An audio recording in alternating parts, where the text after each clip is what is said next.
Hello friends, சூப்பரான பஞ்சாபி ஸ்டைலில் சன்னா மசாலா எப்படி வைக்கலான்னு பார்க்கலாம். நான் வந்து கொண்டக்கடலை 8 மணி நேரத்துக்கு முன்னாடி ஊற வச்சாச்சுங்க. ஒரு குக்கரில் மாற்றி தண்ணி ஊற்றி உப்பு போட்டு நல்லா 5-6 விசில் விட்டு எடுத்துக்கலாங்க. இப்போ பார்த்தீங்கன்னா நல்லா வெந்துருச்சு, மாவு மாதிரி வெந்துருச்சு. ஒரு கடாயில் எண்ணெய் ஊற்றிக்கலாங்க 2 ஸ்பூன்.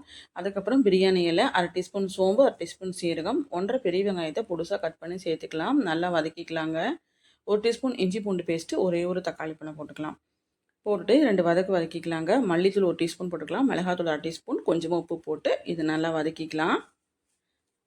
அதுக்கப்புறம் மட்டன் மசாலா வந்து நம்ம 2 டீஸ்பூன் போட்டுக்கலாங்க. கொஞ்சமாக தண்ணி ஊற்றி இது நல்லா பச்சை வாசம் போகிற வரைக்கும் நல்லா வதக்கிக்கலாம்.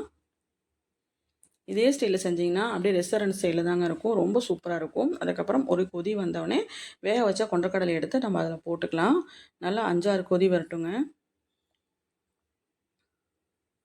ஃபைனலாக கொஞ்சமாக கொத்தமல்லி தூவி நம்ம வந்து ஸ்டவ் ஆஃப் பண்ணிடலாம். இது வந்து பூரிக்கெலாம் சப்பாத்திக்கு ரொம்ப சூப்பராக இருக்குங்க. அதுக்கப்புறம் நம்ம வீட்டில் அந்த அன்னைக்கு பூரி தான் செஞ்சுருந்தோம்.